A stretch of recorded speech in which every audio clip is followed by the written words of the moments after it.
تو اگر آپ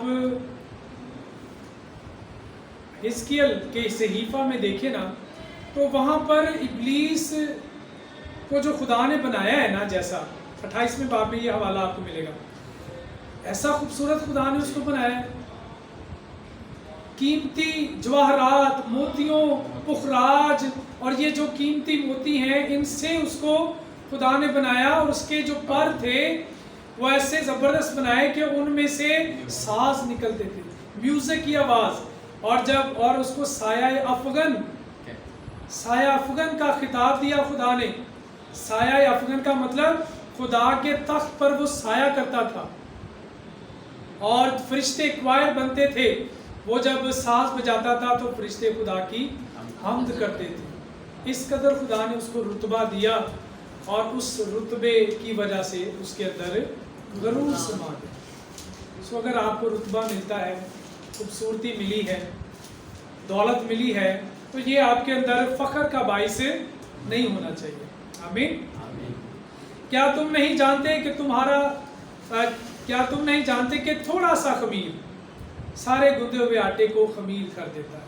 اگر آپ میں ذرا سی بھی اچھائی ہے تو وہ آپ کے اندر ساری برائی پر غالب آ سکتی ہے، ٹھیک ہے؟ جس طرح سے تھوڑا سا خمیر سارے گندے ہوئے خمیر کو کیا کر دیتا ہے؟ خمیر بنا دیتا ہے، ایسے ہی تھوڑی سی برائی آپ کے اندر مکمل طور پر آپ کی ذات کو برا بنا سکتی ہے، ٹھیک ہے؟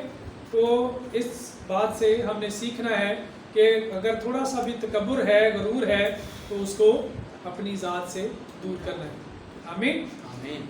نیکسٹ ہیڈنگ آپ نوٹ کریں گے، یہ ہے جو ہم نے ابھی ٹاپک کیا، آپ اثر لیتے ہیں اور آپ اثر انداز ہو سکتے ہیں، یہ ٹاپک تھا۔ اگلا آپ ہیڈنگ نوٹ کر لیں، آپ کس طرح اثر انداز ہوتے ہیں؟ کس طرح اثر انداز ہوتے ہیں؟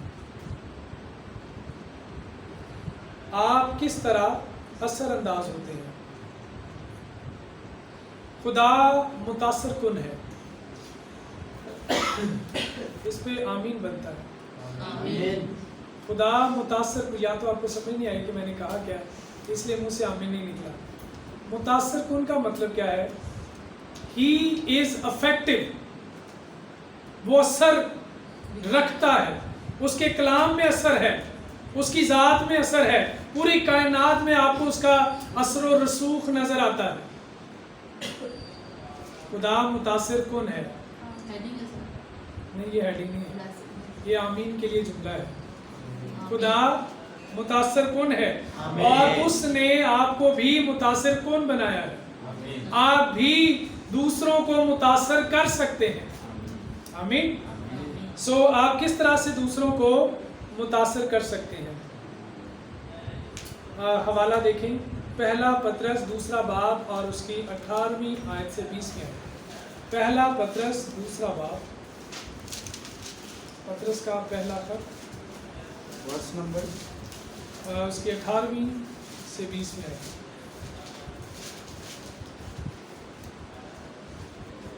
مسیح کے دکھوں کا نام، ہاں جی، 18ویں آیت سے۔ اے نوکروں، بڑے خوف سے اپنے مالکوں کے تابع رہو، نہ صرف نیکوں اور حلیموں ہی کے بلکہ بد مزاجوں کے بھی، کیونکہ اگر کوئی خدا کے خیال سے بے انصافی کے باعث دکھ اٹھا کر تکلیفوں کی برداشت کرے تو یہ پسندیدہ ہے، اس لیے کہ اگر تم نے گناہ کر کے مکے کھائے اور صبر کیا تو کون سا فخر ہے؟ ہاں، اگر نیکی کر کے دکھ پاتے اور صبر کرتے ہو تو یہ خدا کے نزدیک پسندیدہ ہے۔ آمین آمین۔ اب یہاں پر خدا کا بندہ پطرس جو بڑا جوشیلا شاگرد تھا، ہر بات میں کود پڑتا تھا، ہر بات میں جواب دیتا تھا، سوال اٹھاتا تھا، وہ نوکروں سے مخاطب ہے، ٹھیک ہے؟ آپ میں سے کتنی نوکر ہیں؟ نوکر وہ ہوتا ہے جو نوکری کرتا ہے، جو جاب کرتا ہے، ٹھیک ہے؟ اگر آپ کسی بھی قسم کا کام کرتے ہیں، گھر کا کام جو کرتے ہیں، بیٹیاں وہ اپنے آپ کو نوکر کہیں گی یا کیا کہیں گی؟ ذمہ داری کی بات ہے. تو نوکروں سے مخاطب ہے, ہم سب خدا کے نوکر ہو سکتے ہیں. نوکر کے رتبے سے گو کہ اس نے ہمیں اب ترقی دے دی ہے, ہم اس کے بیٹے اور بیٹیاں بن چکے ہیں. پہلے ہم گناہ کے غلام تھے, اب ہم خدا کے غلام بن گئے ہیں. آمین. پہلے ہم شریعت کے غلام تھے, اب ہم فضل کے غلام بن گئے ہیں. تو ہم خدا کے جب تابع ہیں نا, تو ہم ہمبلی اپنے آپ کو سرونٹ, جیسے خدا کے خادم جو ہیں وہ اپنے آپ کو کیا کہتے ہیں انگلش میں, سرونٹ آف گاڈ, خدا کے نوکر. ٹھیک ہے, تو ہم اپنے آپ کو نوکر کہہ سکتے ہیں. اس کا مطلب ہے یہ آپ سب کے لیے ہے. کوئی سرکاری نوکر ہے یا پرائیویٹ نوکر ہے یا کوئی جاب نہیں کرتا, ہم پھر بھی نوکر اپنے آپ کو کہہ سکتے ہیں. اے نوکرو, بڑے خوف سے اپنے مالکوں کے تابع رہو, نہ صرف نیکوں اور حلیموں ہی کے بلکہ بد مزاجوں کے بھی. کیسا مکاشفہ, کمال ہے نا. کمال ہے. خدا کا کلام ہمیں کیا سکھاتا ہے, ہماری سوچ, ہماری اخلاقیات ہمیں کیا سکھاتی ہے کہ اگر تو مالک اچھے مل گئے تو پھر تو میں جاب کرتا رہوں گا, اور اگر مالک تنگ کرنے والے تو پھر میں نہیں کروں گا. لیکن خدا کا کلام سکھا رہا ہے کہ نہ صرف نیکوں اور حلیموں ہی کے بلکہ بد مزاجوں کے بھی تابع رہو. خوبصورت بات ہے. ایسا عمل کرنا مشکل کام ہے لیکن ناممکن نہیں ہے. خدا کے کلام کی تابع داری مشکل ہو سکتی ہے, ناممکن نہیں ہے. ہم بد مزاجوں کے بھی تابع رہ سکتے ہیں, اور ایسا کرنے سے ہو